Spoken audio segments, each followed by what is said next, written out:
السلام علیکم ناظرین، welcome to world heritage official. 7ویں صدی ہجری کی ایک دوپہر ڈل رہی تھی کہ درویشوں کا ایک قافلہ مختلف علاقوں میں نیکی کی دعوت دیتا ہوا باب الاسلام سندھ کے ایک علاقے میں پہنچا۔ ان دنوں باب الاسلام سندھ برائیوں اور بدکاریوں کی آماج گاہ تھا۔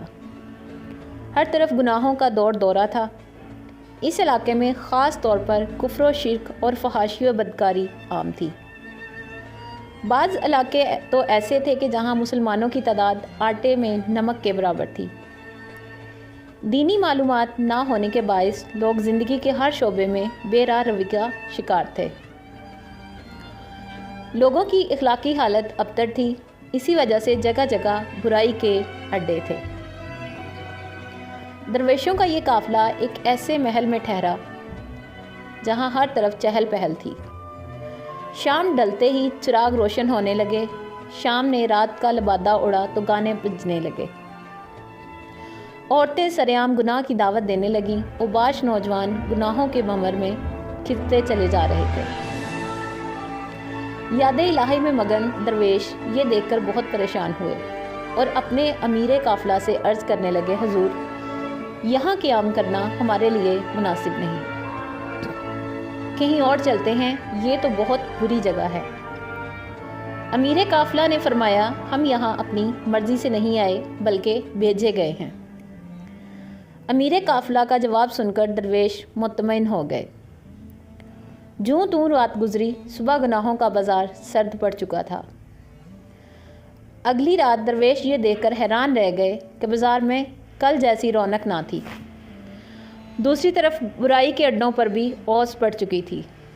جو بھی آتا محلے میں داخل ہوتے ہی الٹے پاؤں واپس لوٹ جاتا۔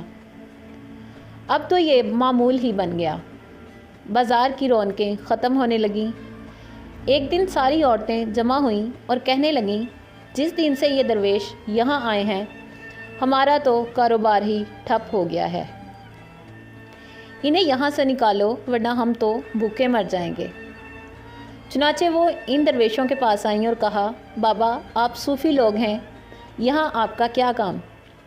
یہ گناہوں کی جگہ ہے، یہاں سے چلے جائیں، آپ کی وجہ سے ہمارا کام بند ہو رہا ہے۔ درویشوں کے امیر قافلہ نے فرمایا، ہم یہاں جانے کے لیے نہیں آئے، اب تو ہمارا مزار بھی یہیں بنے گا، البتہ اگر تمہیں کوئی مسئلہ ہے تو تم یہاں سے چلی جاؤ۔ امیر قافلہ کا جواب سن کر انہیں پریشانی لاحق ہو گئی، چونکہ بڑے بڑے زمیندار، یہاں تک خود راجہ بھی ان گناہوں میں شریک تھا، لہٰذا انہوں نے راجہ کو شکایت کر دی۔ راجہ نے اپنے سپاہیوں سے کہا، درویشوں سے کہو کہ یہاں سے چلے جائیں ورنہ انہیں زبردستی نکال دیا جائے گا۔ راجہ کا حکم پاتے ہی سپاہی درویشوں کے قافلے کی طرف روانہ ہوئے۔ ابھی قریب بھی نہ پہنچے تھے کہ اچانک ان کے پاؤں زمین نے پکڑ لیے۔ سپاہیوں نے قدم اٹھانے کے لیے بہت جتن کیے مگر بے سود۔ انہوں نے واپس پلٹنے کی کوشش کی تو زمین نے پاؤں چھوڑ دیے۔ سپاہی گھبرا کر واپس لوٹ گئے۔ وہ عورتیں حیرت زدہ تھیں،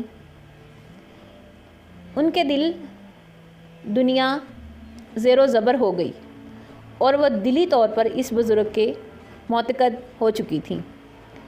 بے ساختہ اس بزرگ جو کہ اس قافلے کے امیر بھی تھے کہ قدموں میں گر کے تائب ہو گئیں اور دائرہ اسلام میں داخل ہو گئیں۔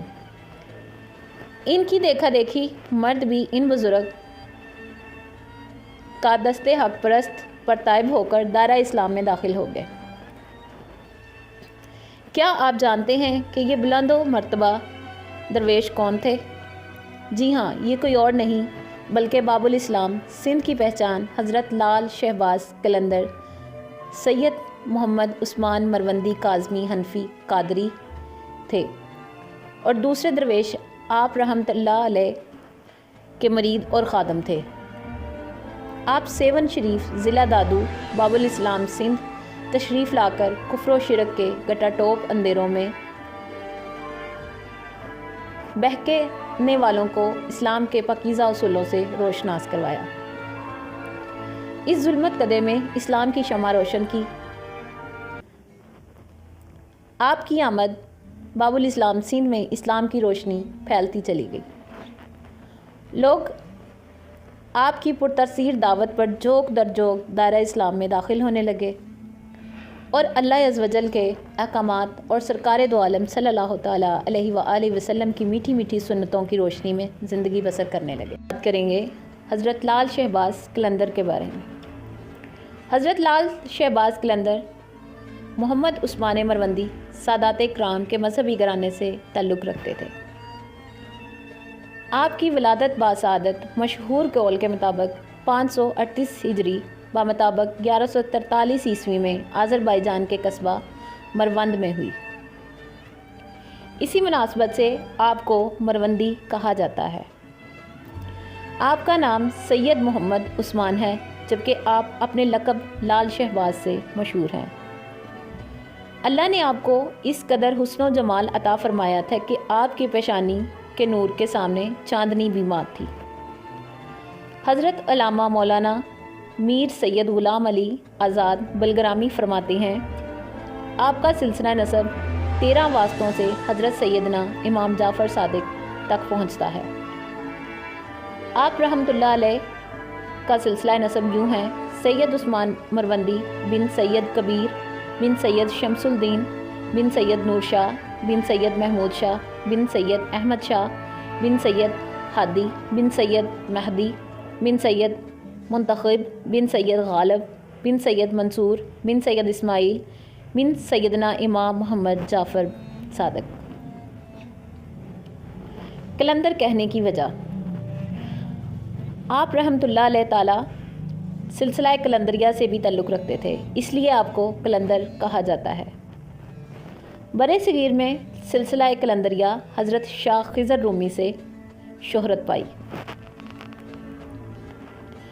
قلندر خلاف شرع حرکتیں کرنے والوں کو نہیں کہا جاتا، جیسا کہ فی زمانہ میں بے نمازی، داڑھی چٹ، خلاف شرع مونچھیں، عورتوں کی طرح لمبے لمبے بال، ہاتھ پاؤں میں لوہے کے کڑے پہننے والے لوگ کہتے پھرتے ہیں کہ ہم تو قلندری لائن ہیں۔ معاذ اللہ، حالانکہ صوفیہ کرام کی اصطلاح میں قلندر شریعت کے پابند کو ہی کہا جاتا ہے۔ چنانچہ مصنف کتب کثیرہ خلیفہ مفتی اعظم ہند فیض ملت حضرت علامہ مولانا مفتی فیض احمد اویسی رضوی نقل فرماتے ہیں کہ قلندر وہ ہے جو خلائق زمانہ سے ظاہری اور باطنی تجربہ حاصل کر چکا ہو، شریعت اور طریقت کا پابند ہو۔ مزید فرماتے ہیں کہ دراصل صوفی اور قلندر ایک ہی ذات کا نام تھا۔ آپ رحمۃ اللہ علیہ کا چہرہ انور پر لال رنگ کے قیمتی پتھر لال کی مانند سرخ کرنیں پھوٹتی محسوس ہوتی تھیں۔ اسی مناسبت سے آپ لال کے لقب سے مشہور ہوئے، جبکہ شہباز کا لقب بارگاہ امام حسین سے عطا ہوا۔ چنانچہ منقول ہے کہ ایک رات آپ کے والد ماجد حضرت سیدنا کبیر الدین امام علی مقام حضرت سیدنا امام حسین کی زیارت سے فیض یاب ہوئے۔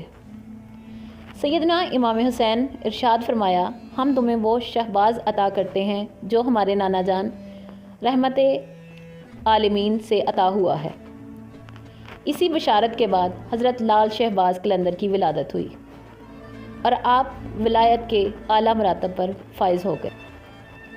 چونکہ والدین تقویٰ و پرہیزگاری اور زیور علم سے آراستہ و پیراستہ تھے، اس لیے بچپن ہی سے آپ کو اللہ والوں کی محبتیں اور صحبتیں میسر آئیں، جس کے نتیجے میں فیوز و برکات اور علم دین کے گہرے نقوش آپ کے لوہے قلب پر نقش ہوئے۔ یوں بچپن ہی میں نیکی اور راست بازی کا شعار بن چکی تھی۔ اللہ نے آپ کو غیر معمولی قوت حافظہ سے نوازا تھا۔ آپ نے جو ہی پڑھنے کی عمر میں قدم رکھا تو آپ کو علاقے کی مسجد میں دین اسلام کی ابتدائی تعلیم کے حصول کے لیے بھیجا گیا۔ والدہ ماجدہ کی دلی خواہش تھی کہ میرا بیٹا خوب علم دین حاصل کرے، چنانچہ آپ نے والدہ ماجدہ کی خواہش کو عملی جامہ پہنانے کے لیے اپنے گاؤں کی مسجد میں ابتدائی تعلیم کا آغاز کیا۔ آپ چونکہ مادرزاد ولی تھے، لہٰذا جلد ہی آپ قرآن پاک پڑھنے کے ساتھ ساتھ ابتدائی دینی مسائل بھی سیکھ لیے۔ 6 برس کی عمر تک دین کے چیدہ مسائل اور نماز اور طہارت کے بارے میں ضروری مسائل سے آپ کو مکمل طور پر آگاہی حاصل ہو چکی تھی۔ سعادت مند والدین کی مدنی تربیت نے قرآن پاک حفظ کرنے کا شوق و جذبہ بیدار کیا تو 7 سال کی عمر میں قرآن مجید بھی حفظ کر لیا۔ اس کے بعد دیگر علوم دینیہ کی تحصیل میں مصروف ہو گئے اور بہت جلد مروجہ علوم و فنون کے ساتھ ساتھ عربی اور فارسی زبانوں میں بھی مہارت حاصل کر لی۔ دستور قدرت ہے کہ جسے جتنا بلند مقام عطا کیا جاتا ہے اتنی ہی آزمائشوں اور امتحانات سے گزارا جاتا ہے۔ حضرت سیدنا لال شہباز قلندر کے امتحان کا وقت آ چکا تھا۔ ایام زیست کی گنتی 18 سال کو پہنچی تو والد ماجد داغ مفارقت دے گئے۔ ابھی یہ زخم تازہ تھا کہ 2 سال بعد والدہ ماجدہ بھی وفات پا گئیں۔ چنانچہ آپ مزید علم دین کے شوق میں گھر بار چھوڑ کے راہ خدا کا مسافر بن گئے اور علماء اکرام کی بارگاہ سے وراثت انبیاء یعنی علم اور صوفیہ اکرام کی بارگاہ سے خزینہ روحانیت جمع کرنے میں مصروف ہو گئے۔ حضرت سیدنا لال شہباز قلندر صحیح العقیدہ سنی اور حنفی المذہب تھے۔ آپ نے ساری زندگی اہل سنت کے جلیل القدر علماء اکرام اور مشائخ عظام ہی کے ساتھ دوستی اور نشست و برخاست رکھی، نیز انہی کے ساتھ سفر بھی فرمائے۔ حضرت سیدنا لال شہباز قلندر اپنی ایک نعتیہ غزل کے آخری مصرع میں ایک عقیدہ یوں بیان فرماتے ہیں کہ عثمان چوشد غلام نبی و چہار یار، امیدش از مکارم عربی محمد است۔ یعنی عثمان جب ہو گئے حضرت نبی کریم صلی اللہ علیہ وآلہ وسلم کے 4 یاروں کے غلام، اور اس کو امید ہے کہ محمد عربی کے اخلاق عادات سے۔ حضرت سیدنا عثمان مروندی المعروف لال شہباز قلندر رحمۃ اللہ علیہ تعالیٰ علیہ علم و حکمت کے دولت سمیٹتے جب کربلا معلیٰ پہنچے تو حضرت سیدنا امام موسیٰ کاظم کی اولاد سے ایک بزرگ حضرت شیخ ابو اسحاق سید ابراہیم قادری کا دست اقدس پر بیعت ہوئے۔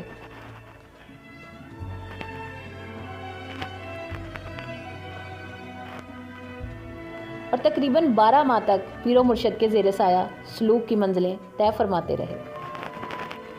پیر و مرشد حضرت سیدنا ابراہیم قادری کی نظر ولایت نے جب اس بات کا مشاہدہ کیا کہ اب یہ مرید کامل بن کر طریقت کی اعلیٰ منزلیں طے کر چکے ہیں تو انہوں نے آپ کو خرفہ خلافت و اجازت سے نوازا اور خدمت دین کے لیے راہ خدا میں سفر کرنے کی ہدایت فرمائی۔ بعض سیرت نگاروں نے لکھا ہے کہ حضرت سیدنا شیخ بہاؤالدین ذکریہ ملتانی سہروردی کا مرید خلیفہ تھے۔ آپ کا مرشد کریم نے چونکہ خدمت دین کے لیے کوئی خاص منزل متعین نہ فرمائی تھی، اس لیے پیر و مرشد کے فرمان پر لبیک کہتے ہوئے اندیکھے راستوں پر نکل کھڑے ہوئے اور شہر بہ شہر گاؤں بہ گاؤں نیکی کی دعوت کی دھومیں مچانے لگے۔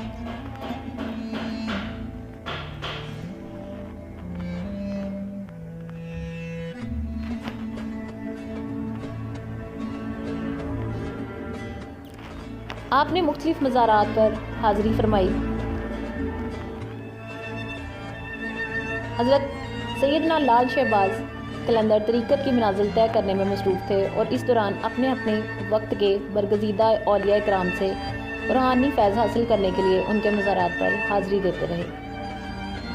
چنانچہ مشہد شریف میں حضرت سیدنا امام علی رضا اور کوفہ بغداد میں امام الائمہ سراج الامہ حضرت سیدنا امام اعظم ابو حنیفہ نعمان بن ثابت کے مزار اقدس پر حاضری دے کر فیوز و برکات حاصل کی۔ اس کے علاوہ آپ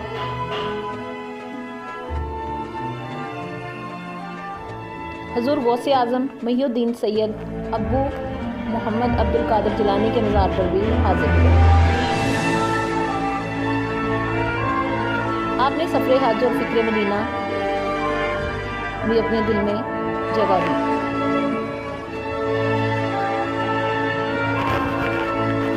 اس کے علاوہ آپ نے 40 دن تک اجمیر شریف پر بھی حاضر ہوئے۔ ان دنوں برصغیر ہندوستان کے مختلف اطراف میں اولیاء اور صوفیہ کرام شمع الاسلام روشن کیے ہوئے تھے۔ وسط ہند اور جنوبی پنجاب میں چشتی سلسلے کے بزرگ توحید و رسالت کا درس دے رہے تھے اور خاندان سہروردیہ کا فیضان دہلی تا ملتان پھیلا ہوا تھا، مگر ابھی تک باب الاسلام سندھ فیوز و برکات سے خاص حصہ نہ رکھتا تھا۔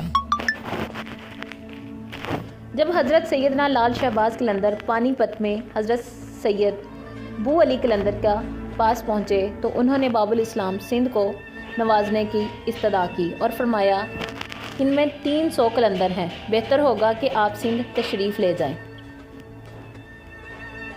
آپ کے مشورے پر حضرت لال شہباز قلندر باب الاسلام سندھ تشریف لے آئے۔ حضرت سیدنا لال شہباز جب باب الاسلام سندھ کی طرف رخت سفر باندھا تو راستے میں مکران میں وادی پنج گور کے قریب قیام فرمایا۔ یہاں ہزاروں مکرانی بلوچوں نے آپ کے دست حق پر توبہ کی اور شمع اسلام کے پروانے بن گئے۔ یہ میدان آج بھی آپ رحمۃ اللہ علیہ تعالیٰ کا لقب سے دشت شہباز کہلاتا ہے۔ یہاں کے مقامی لوگ آج بھی آپ کی عقیدت اور محبت کا دم بھرتے نظر آتے ہیں۔ آپ نے ضعیف العمری کے باوجود صحت مند اور چاق و چوبند تھے۔ منقول ہے کہ جب آپ سیون تشریف لائے تو اس وقت آپ کی عمر 100 سال سے کچھ زائد تھی۔ آپ آخری ایام میں بھی حسب عادت نیکی کی دعوت عام کرنے کے لیے سفر فرماتے۔ آپ علم کے بہت ہی قدردان تھے، اس لیے علماء کا بہت ہی زیادہ ادب فرماتے۔ جب حضرت سیدنا لال شہباز قلندر کا آخری وقت آیا تو آپ کی زبان سے ادا ہونے والے آخری کلمات یہ تھے، میرا کوئی ساتھی نہیں ہے، میرا عمل میرا ساتھ کیا دے گا، میرا سب سے بڑا سہارا تو اللہ عز و جل کی ذات و ببرکت ہے۔ میرے ساتھی اللہ کے محبوب حضور سرور کائنات آپ کے صحابہ کرام رضوان اللہ علیہ ہیں۔ حضرت سیدنا لال شہباز قلندر کے ان کلمات سے آپ رحمۃ اللہ علیہ تعالیٰ کی رسول اللہ اور صحابہ کرام بالخصوص خلفائے راشدین سے محبت و عقیدت کا پتہ چلتا ہے۔ آپ نے 21 شعبان المعظم 673 ہجری میں دائے اجل کو لبیک کہا، انا للہ و انا الیہ راجعون۔ آپ نے جس جگہ وصال فرمایا ہے وہیں آپ کا روضہ مبارک تعمیر ہوا۔ اس کی تعمیر سب سے پہلے سلطان فیروز تغلق کے زمانے میں ہوئی، پھر وقتاً فوقتاً سرزمین ہند پر حکمرانی کرنے والے سلاطین عمرہ مزار پر حاضر ہوتے رہے اور اس کی تزئین اور آرائش میں حصہ ڈال کر دین و دنیا کی سعادتیں لوٹتے رہے۔ جی تو ناظرین، یہ تھی ہماری آج کی ویڈیو۔ آپ کو ہماری یہ ویڈیو کیسی لگی اپنے کمنٹس میں ضرور بتائیے گا، اور مزید ایسی ویڈیوز کے لیے چینل کو سبسکرائب کرنا بالکل نہ بھولیے گا۔ نیکسٹ ویڈیو تک کے لیے اللہ حافظ، اپنا بہت سا خیال رکھیے گا اور اپنی دعاؤں میں یاد رکھیے گا۔